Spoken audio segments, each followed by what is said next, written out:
2 یا 3 ہجری میں غزوہ بدر ہوئی ہے، اس میں 313 مسلمانوں کو اللہ نے 1000 کے لشکر پہ فتح عطا فرمائی.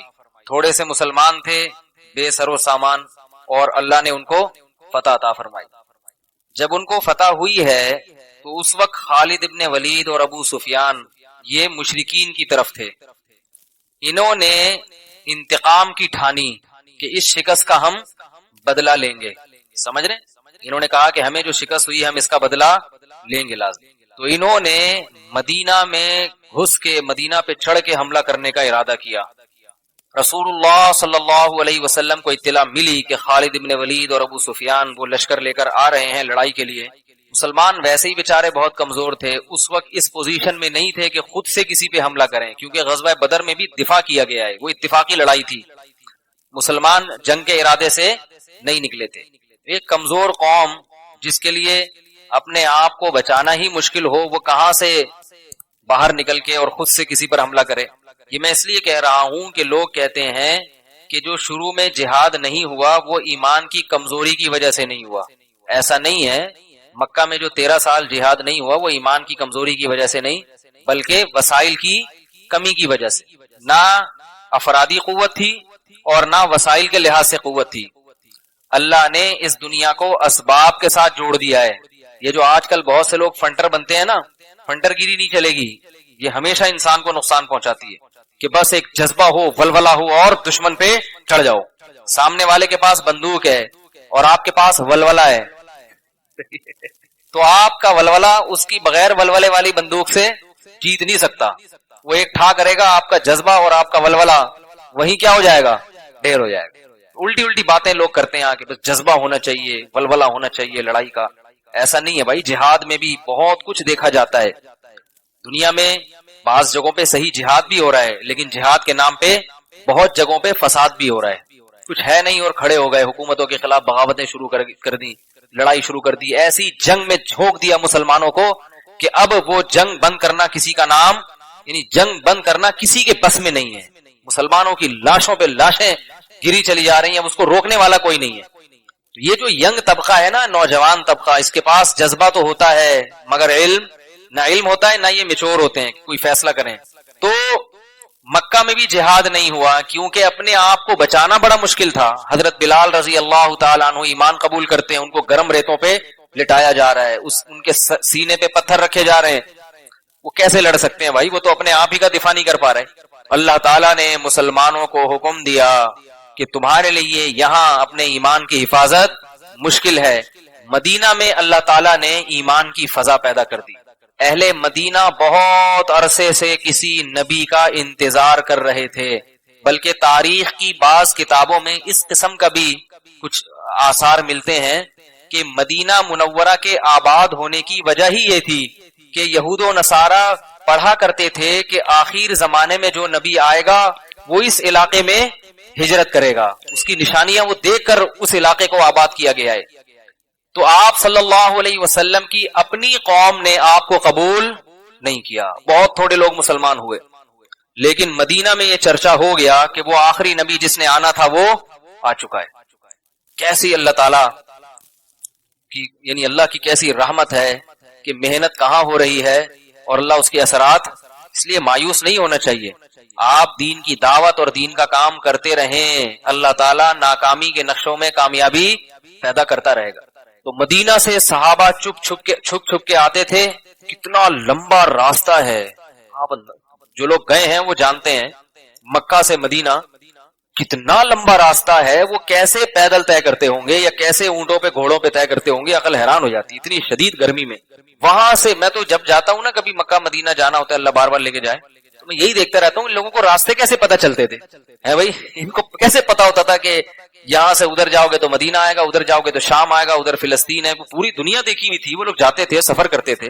کیونکہ آپ جب لانگ روٹ پہ نکلتے ہیں، تھوڑے سے بھی آپ کا رخ چینج ہو گیا تو وہی بات ہو جائے گی جو میں اکثر، ایک آدمی ہے نا، سمندر میں بٹھا کے اس کو لے گئے، گھما کے ساحل سمندر پہ اتار دیا.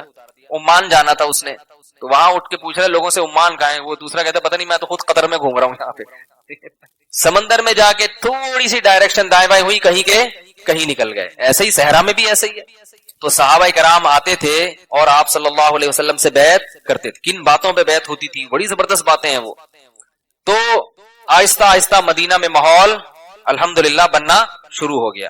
اللہ نے اپنے نبی کو حکم دیا کہ آپ اپنا علاقہ چھوڑ دیں اور مدینہ میں چلے جائیں, وہاں لوگ آپ کا استقبال کریں گے. تو یہ سب اسباب ہیں جو اللہ کے نبی اختیار کر رہے ہیں کہ بھئی یہاں اپنی جان بچانا مشکل, اب قتل کے در پہ ہو گئے ہیں, تو جان بچانے کے لیے اپنا علاقہ چھوڑ دو.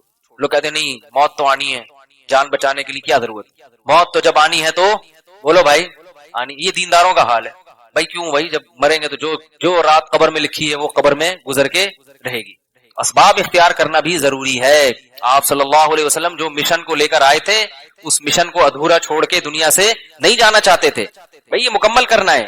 یہاں جان بچانا مشکل ہے, حکم دیا نکلو. اور عبداللہ بن مسعود رضی اللہ تعالیٰ عنہ کو پہلے حبشہ کے بادشاہ کے پاس بھیجا. وہ غیر مسلم تھا لیکن لوگوں سے اچھا سلوک کرتا تھا. تو آپ صلی اللہ علیہ وسلم نے عبداللہ بن مسعود کو چند ساتھیوں کے ساتھ کہاں بھیج دیا؟ عیسائی بادشاہ کے پاس. یہ بھی کتنی عجیب بات ہے یا نہیں ہے؟ غیر مسلم سے بھی مدد طلب کی جا رہی ہے. ہمارے یہاں تو دیندار لوگ ہیں نا, ان کا ظرف بہت چھوٹا ہے. کرتا چینج کر لو نا تو ان کو اشکال ہوتا ہے. ایک دن میں کڑائی والا کرتا پہن کے آ گیا, لوگوں نے کمنٹس کی ہم تو اسلامی لباس آپ کو دیکھ کے پہننا شروع کر رہے تھے, آپ نے بھی اسٹائل مارنا شروع کر دی. اتنا چھوٹا ظرف ہے بھائی. اللہ کے بندے اسلام کی بیسک تعلیمات کو دیکھو. کیا کڑائی والا کرتا اگر بیچارہ کوئی پہن لیتا ہے تو کیا ہو گیا؟ اسلام تھوڑی ہے کہ بغیر وہ تو میں ڈاکٹر عامر لیاقت کا ویسے ہی وہ تو اتنے زیادہ کرتے روزانہ چینج ہو رہے تھے. ایک مجھے دکان والے نے بتایا کہ لوگ میرے پاس آتے تھے کہ جناب ڈاکٹر عامر لیاقت والا کرتا چاہیے ہم. وہ کرتوں کی باقاعدہ تشہیر ہو رہی تھی. پھر بھی کرتا پہننے پر کوئی پابندی, جیسا مرضی پہنے. ہاں وہ الگ بات ہے کہ علماء اکثر سادہ لباس میں ہی رہتے ہیں, سادگی ایک اچھی چیز ہے لیکن کوئی فرض واجب نہیں ہے. اور میں خود نہیں پہنتا, گن پوائنٹ پہ پہنایا جاتا ہے مجھے, حقیقت ہے یہ. چلیں خیر, تو آپ صلی اللہ علیہ وسلم نے کس سے مدد مانگی ہے؟ عیسائی بادشاہ سے, کہ ہے رحم دل, ہے نرم دل, ہماری قوم تو ہمیں قتل کرنے کے در پہ ہے, کم از کم ان لوگوں کو وہاں بھیجو اور وہ وہاں کیا حاصل کریں گے؟ پناہ حاصل کریں گے. پتہ چلا غیر مسلم سے بھی مدد لی جا سکتی ہے. تو اسلام غیر مسلموں میں جو اسلام دشمن ہے ان کا حکم کچھ اور ہے, جو اسلام دشمن نہیں ہے ان کا حکم کچھ اور. لوگ یورپ اور امریکہ میں رہتے ہیں, میرے پاس فون آتے ہیں کہ ہم یہاں بعض علماء کو بلاتے ہیں, وہ پرزور تقریریں کرتے ہیں یہاں کی حکومت کے خلاف. اور میں کہا عجیب بات ہے, ان کی حکومت نے آپ کو اجازت دے دی اپنے ملک میں آنے کی, یہ ان کا احسان ہے یا نہیں ہے؟ بھائی وہ غیر مسلم ہے, وہ آپ پہ پابندی لگا سکتے ہیں, وہ ان کا ملک ہے, ہمارا تھوڑی ہے. اتنا انہوں نے آپ کو پروٹوکول دے دیا کہ آپ کو ویزا دے دیا کہ آؤ آ کے اسلام کی تبلیغ کر لو, آپ کو اجازت ہے. آپ اس کا ناجائز فائدہ اٹھا کے انہی کو برا بھلا کہنا شروع کر دیں. یہ چیز حکمت اور مصلحت کے 100% بولو بھائی خلاف ہے. جس کی بھی حکومت ہوتی ہے, جس کی بھی پاور ہوتی ہے, آپ کو اس کے قانون کا خیال بہرحال کرنا پڑتا ہے. اگر آپ نہیں کریں گے گن پوائنٹ پہ آپ سے کروایا جائے گا. پاکستان میں انگریز کی حکومت تھی, مولانا اشرف علی تھانوی رحمہ اللہ تعالیٰ کے وارنٹ آئے گرفتاری کے. جیسے ہی آئے انہوں نے کہا چلو چلتے ہیں عدالت میں. کسی نے کہا وہ گورا انگریز کافر وہ بلا رہے ہیں, آپ اس کی عدالت میں جا رہے ہیں. آپ بولے ہم نہیں آئیں گے. ٹھیک ہے نا, یہ تو ذلت ہے. مسلمان عالم, اتنے بڑے عالم, تو انہوں نے فرمایا کہ شرافت سے چلے جائیں تو ٹھیک ہے, ورنہ اٹھا کے لے جائے گا. بھائی وہ حاکم ہے. تو نجاشی چونکہ نرم دل مشہور تھا تو اس کے پاس بھیجا آپ صلی اللہ علیہ وسلم نے.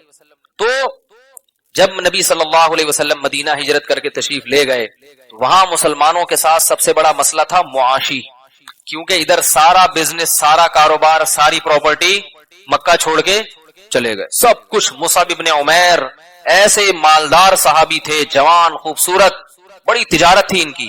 صحابہ میں جتنے بھی مالدار ملیں گے نا سب تاجر تھے.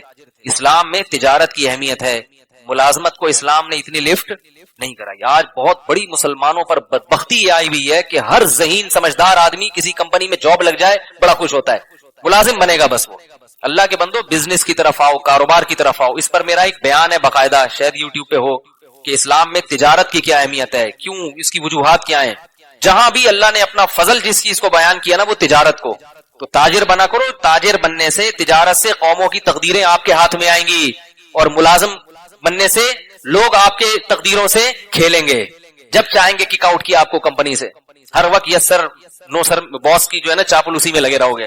وہ 5,000 روپے تنخواہ بڑھا دے گا, سجدہ شکر کرو گے باس نے اتنا احسان کیا.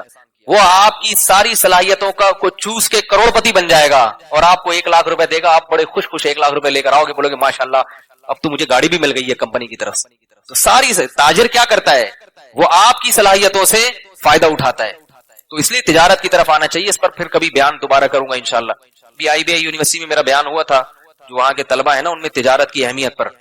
اگر ریکارڈ ہوا تو یوٹیوب پہ ڈال دیں گے انشاءاللہ. خیر, تو رسول اللہ صلی اللہ علیہ وسلم کو سب سے بڑی وہاں آپ کے ساتھیوں کو مجبوری کیا تھی؟ بولو بھائی, معاشی مسئلہ کہ بھائی کھائیں گے کہاں سے. تو انصار نے بہت بڑی قربانی دی کہ اپنے ساتھ ایک قریشی صحابی کو مکہ سے آنے والے مہاجر کو شریک کر لیے. اس کے بعد پھر جو صحابہ مکہ سے آئے تھے نا ہجرت کر کے, انہوں نے کاروبار ڈھونڈنے شروع کیے, بزنس کرنا شروع کیا. بعض دوبارہ اپنے پاؤں پہ کھڑے ہو گئے, جن میں عبد الرحمن ابن عوف رضی اللہ تعالیٰ عنہ, مغیرہ ابن شعبہ, نے دوبارہ ایسے کاروبار چلائے ہیں کہ پھر یہ کسی کے محتاج نہیں رہے. اور کچھ وقت کے بعد اسلام نے وہ حکم بھی منسوخ کر دیا مواخات والا, بلکہ حکم دیا کہ اب رشتہ داروں کو دوستیوں پر اہمیت ہے. سمجھ رہے؟ خیر, تو غزوہ بدر ایسے ہوئی تھی کہ کیونکہ یہ مدینہ میں لوگوں نے نکالا تھا, آپ کو ساری پراپرٹی چھین لی تھی, تو مسلمانوں کا حق بنتا تھا کہ اہل مدینہ سے اپنا حق, مکہ والوں نے نکالا تھا, ساری پراپرٹی چھین لی تھی, پورا مال اور اسباب چھین لیے تھے, جنگ ہو گئی تھی ان سے.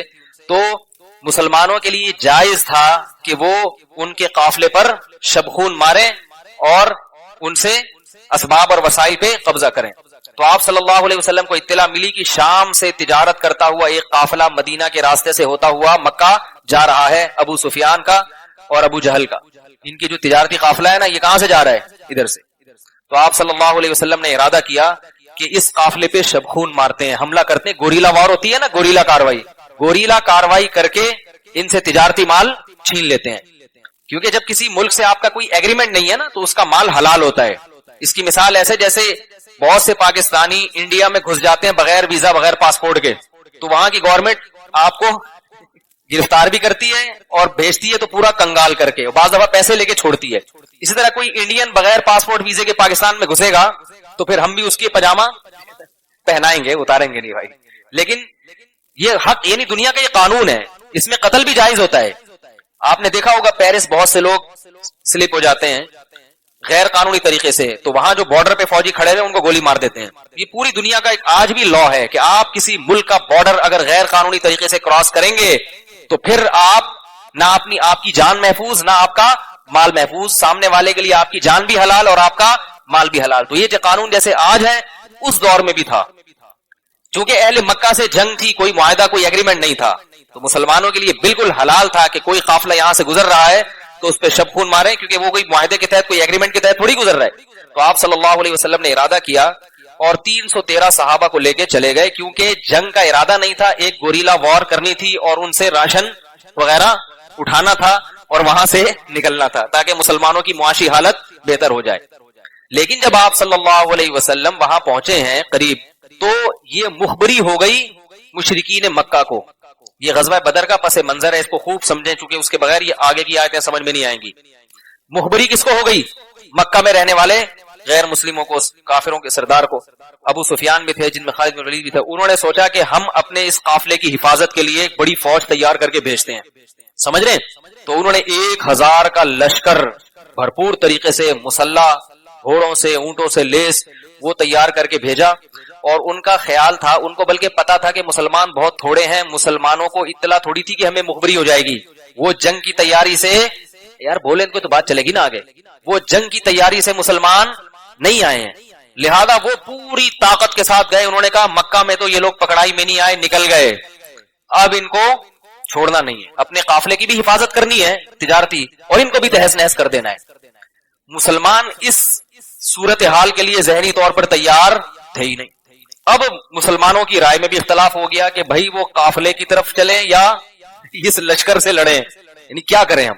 اسی کو اللہ نے سورہ انفال میں بیان کیا, وَإِذْ يَعِدُكُمُ اللَّهُ إِحْدَى الطَّائِفَتَيْنِ أَنَّهَا لَكُمْ وَتَوَدُّونَ أَنَّ غَيْرَ ذَاتِ الشَّوْكَةِ تَكُونُ لَكُمْ, کہ تم یہ چاہتے تھے کہ وہ لشکر جس کی شان و شوکت نہیں ہے, یعنی تجارتی قافلہ, اس سے ہماری مٹ بھیڑ ہو جائے, لیکن اللہ چاہتا تھا کہ اس طاقتور لشکر سے تمہیں لڑوا دے. کیوں؟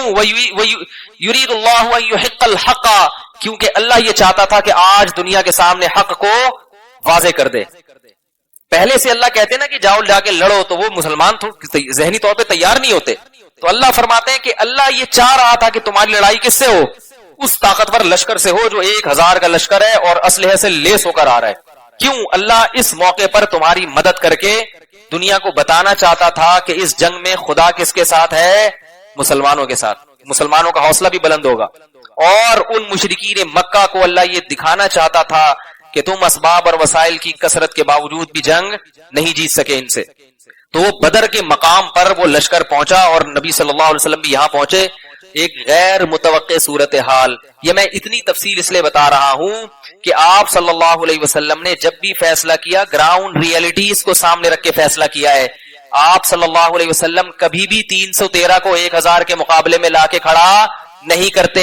یہ اتفاق سے اللہ نے کیا کر دیا؟ خود ہی کروا دیا کہ چلو میں اپنا ایک معجزہ ظاہر کرتا ہوں.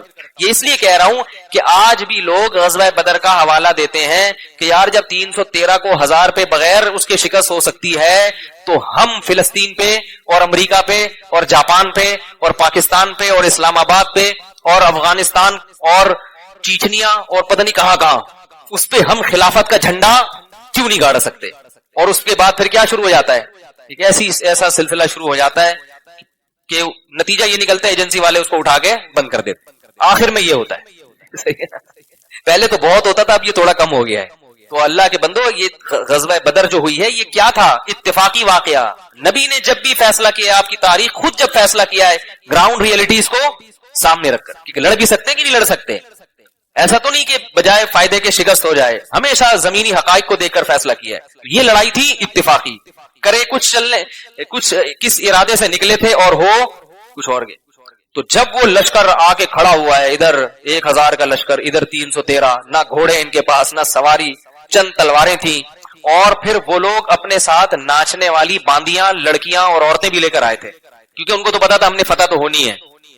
تو وہ اپنے ساتھ کیا لائے تھے؟ موسیقی کے آلات اور ناچنے والی باندیاں، کہ وہ ذرا بھنگڑا ڈالیں گی. ٹھیک ہے نا، تھوڑا سا میوزیکل شو ہوگا. پہلے میوزیکل شو ہوگا، اس کے بعد کیا ہوگی؟ لڑائی ہوگی. تو وہ لینے کے کیا پڑ گئے؟ دینے پڑ گئے. اللہ تعالیٰ نے نبی صلی اللہ علیہ وسلم پر وحی کی کہ وَلَقَدْ، اس آج کی جو سورت ہم نے پڑھی ہے اس میں اللہ غزوہ احد میں شکست ہوئی نا مسلمانوں کو، تو اللہ اس میں یاد دلا رہے ہیں وَلَقَدْ نَصَرَكُمُ اللَّهُ بِبَدْرٍ، اللہ نے بدر میں تمہاری مدد کی تھی. اذ انتم اذلۃ، حالانکہ تم بہت کمزور تھے. غزوہ احد میں اتنے کمزور نہیں تھے، بدر میں تو اس سے بھی زیادہ کمزور تھے. اس کا مطلب کہ اللہ تمہاری مدد کر سکتا ہے.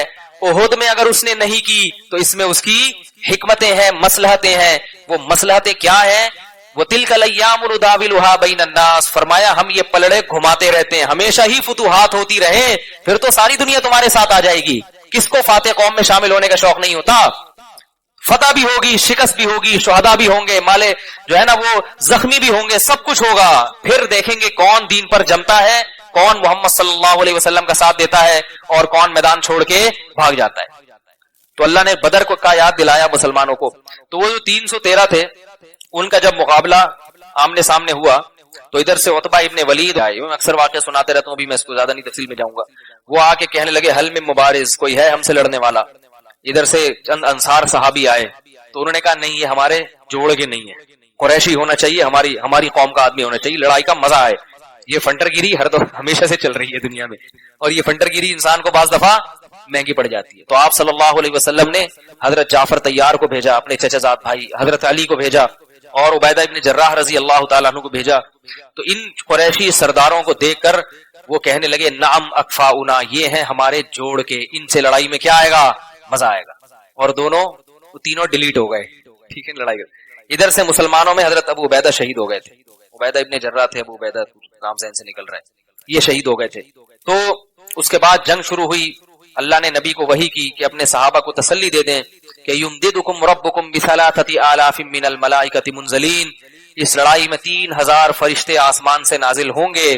تمہاری مدد کے لیے، اور 3000 کے بعد اللہ نے کہا 5000 فرشتے نازل ہوں گے تمہاری مدد کے لیے۔ صحابہ کہتے ہیں ہم نے خود اپنی آنکھوں سے فرشتوں کو اترتے ہوئے اور لڑتے ہوئے دیکھا۔ اور یہ عجیب کرامت ہے کہ جہاد کے میدان میں فرشتوں کی مدد، جب افغانستان میں جہاد ہو رہا تھا رشیا کے خلاف، اس میں بھی کئی لوگوں نے اپنی آنکھوں سے فرشتوں کو گھوڑوں پہ اترتے ہوئے دیکھا ہے، میں نے خود اپنے کانوں سے سنا ہے۔ تو یہ اللہ تعالیٰ آج بھی یہ کرامتیں دکھا دیتے ہیں۔ تو بہرحال ان کو شکست ہوئی۔ اس کے بعد وہ جو زخم چاٹے ہیں ان لوگوں نے، انہوں نے انتقام کی ٹھان لی۔ انہوں نے کہا یہ بہت ہی غلط ہو گیا ہمارے ساتھ، اتنے بڑے بڑے سردار مارے گئے اور اتنے کمزور لوگوں سے۔ قریش میں یہ خاصیت تھے بہادر۔ میں اکثر بتاتا رہتا ہوں نا کہ اللہ نے اپنے نبی کو جو قوم دی، اس قوم میں کچھ بڑی خاص باتیں تھیں، غیرت، بہادری، سخاوت، صلہ رحمی اور صدق، یعنی وعدہ خلافی نہیں کرتے تھے۔ ابو سفیان غیر اس وقت مشرکین کے سردار تھے، مگر ہرقل بادشاہ کے سامنے ابو سفیان نے جو تقریر کی ہے نا نبی کی تعریف میں، اس میں جھوٹ نہیں بولا۔ انہوں نے کہا اگر میں جھوٹ بول دوں گا میری قوم کہے گی سردار ہو کے کیا کرتا ہے، جھوٹ بولتا ہے۔ اس کو بڑا برا سمجھتے تھے۔ کردار جو ہے نا، کردار، آج لوگوں کی زبانیں 2 منٹ میں یہ گندے کردار کے مالک ہونے کی علامت ہے۔ نہ پیسے کے لین دین میں صاف ہیں، عین موقع پہ اپنے دوست کو پٹتا ہوا دیکھ کے نکل جائیں گے، پہچاننے سے انکار کر دیں گے، بھائی میں تو جانتا ہی نہیں، میں تو ویسے ہی آیا تھا اپنے قرضہ مانگنے کے لیے، ٹھیک ہے نا۔ مصیبت کے موقع پر کیا ہو جائیں گے، غائب۔ تو قریش میں یہ تھا، لیکن ان کی یہ صفات غلط استعمال ہو رہی تھی، ان کا رخ غلط تھا۔ اللہ کے نبی نے آ کے اس کو صحیح رخ، اس کا رخ صحیح کر دیا۔ تو خالد ابن ولید اور ابو سفیان نے سوچا کہ یہ ہمارے ساتھ کیا ہو گیا ہے بھائی، یہ بہت غلط ہو گیا ہے، اس کا انتقام لینا ہے، اس کا بدلہ لینا ہے۔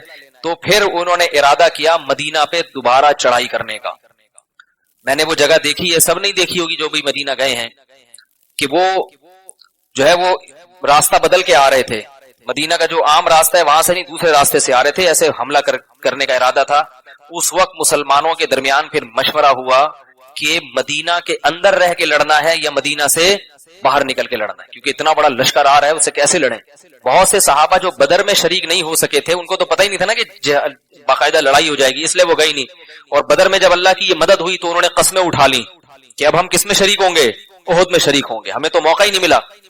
تو نبی صلی اللہ علیہ وسلم نے صحابہ سے مشورہ کیا کہ بھئی اندر رہ کے لڑنا ہے باہر؟ اندر رہ کے لڑنا آسان تھا کیونکہ آپ مکمل ڈیفنس کی پوزیشن میں ہوتے ہیں نا، بھئی شہر کے اندر دوسرا بالکل سامنے ہوتا ہے اور آپ کیا ہوتے ہیں، اپنا دفاع کرتے ہیں، قلعے میں محصور ہو جاتے ہیں۔ لیکن جو نوجوان صحابہ تھے نا، جو ذرا جوشیلے تھے، انہوں نے کہا کہ نہیں، فیس ٹو فیس لڑائی ہوگی، ٹھیک ہے نا، باہر نکل کے لڑائی ہوگی اور کھلے میدان میں ہوگی لڑائی۔ جو صحابہ ذرا میچور تھے، جن کی عمر پکی، جیسے حضرت ابو بکر رضی اللہ تعالیٰ عنہ، وہ یہ چاہ رہے تھے کہ لڑائی کہاں ہو، مدینہ کے اندر، اس میں ہمارا دشمن کا تو نقصان کم ہے مگر ہمارا نقصان بھی اس میں کم ہے۔ لیکن نوجوان صحابہ کا مشورہ تھا نہیں باہر، اکثر صحابہ یہی کہہ رہے تھے باہر نکل کے لڑیں گے، کیونکہ وہ بدر دیکھ چکے تھے نا۔ بھائی جب اللہ نے 313 مدد کی، اب کیا ہے، تو ہم پھر بھی پہلے سے زیادہ، اب تو جو ہے نا ایسی فتح ملے گی۔ اتنے زیادہ لوگوں نے جب مشورہ دیا تو آپ صلی اللہ علیہ وسلم کی جو اپنی رائے تھی وہ بھی یہی تھی کہ مدینہ کے اندر رہ کے لڑنا چاہیے، لیکن آپ نے بھی اپنی رائے کو کیا کر دیا، تبدیل کر دیا، اور آپ نے کہا چلو بھائی اتنے لوگ کہہ رہے ہیں مدینہ سے باہر، تو ہم بھی کیا کریں گے، اب مدینہ سے باہر نکل کے لڑیں گے۔ جب مدینہ سے باہر لڑائی شروع ہوئی ہے، ایک گھاٹی تھی وہ آج بھی موجود ہے، وہاں سے یہ ڈر تھا کہ دشمن گھوم کے پیچھے سے پلٹ کے حملہ کر سکتا ہے، تو وہاں آپ صلی اللہ علیہ وسلم نے 50 افراد کا دستہ بٹھا دیا کہ اگر ہمیں فتح ہو بھی جائے تو تم نے یہ جگہ نہیں چھوڑنی ہے، یہ جگہ نہیں چھوڑنی تم نے، کیونکہ یہ ڈر ہے کہ یہ یہاں سے گھوم کے واپس آئیں تو پھر تو کوئی پرسان حال نہیں ہوگا۔ اللہ کی قدرت کے مسلمانوں نے بڑی یعنی بہادری سے لڑے مسلمان، اور مسلمانوں کو فتح ہو گئی، وہ میدان چھوڑ کے بھاگ گئے، حضرت خالد بن ولید بھی، ابو سفیان بھی، اور جتنے آئے ہوئے تھے نا سب میدان چھوڑ کے بھاگ گئے۔ جب بھاگے ہیں نا تو ان کا ایک خیال آیا، انہوں نے کہا کہ یہ لوگ ابھی مال غنیمت جمع کرنے میں لگے ہوں گے، تو پچھلی طرف سے ایک راستہ ہے، گھاٹی ہے، وہاں سے چل کے کیا کرتے ہیں، دوبارہ حملہ کرتے ہیں۔ اور وہ جو صحابی تھے جن کو نبی نے ذمہ دار بنایا تھا، ان کے ماتحت جو 50 صحابہ تھے، انہوں نے کہا کہ اب جنگ بالکل ختم ہو گئی ہے، اب مال غنیمت جمع کرنے کا ٹائم ہے، اب یہاں سے چلو۔ ان صحابی نے کہا کہ نہیں، رسول اللہ صلی اللہ علیہ وسلم نے منع کیا، مگر ماتحتوں نے بات نہیں مانی، انہوں نے کہا نہیں، وہ تو اس وقت کے لیے منع کیا تھا، اب منع نہیں ہے، تو وہ چلے گئے۔ تھوڑے سے لوگ پیچھے رہ گئے، تو وہ تھوڑے سے لوگوں کا جو دستہ تھا، خالد بن ولید واپس جو ہے نا وہ گھوم کر آئے ہیں اور وہ تھوڑے سے لوگوں کو شہید کر دیا۔ اور پیچھے سے جب حملہ کیا ہے تو 70 صحابہ آن دا اسپاٹ شہید ہو گئے، بڑے بڑے سردار، بڑے بڑے بہادر، اور مسلمانوں کے قدم اکھڑ گئے اور وہ میدان چھوڑ کر بھاگ کھڑے ہوئے، کیونکہ فائدہ نہیں نا لڑنے کا، بہت زبردست لڑائی ہوئی ہے، پتھراؤ بھی ہوا، رسول اللہ صلی اللہ علیہ وسلم کے دانت ٹوٹ گئے۔ اس میں صحابی تھے حضرت طلحہ رضی اللہ تعالی عنہ جو عشرہ مبشرہ میں سے ہیں، وہ رسول اللہ صلی اللہ علیہ وسلم کے ساتھ اس موقع پر کھڑے رہے۔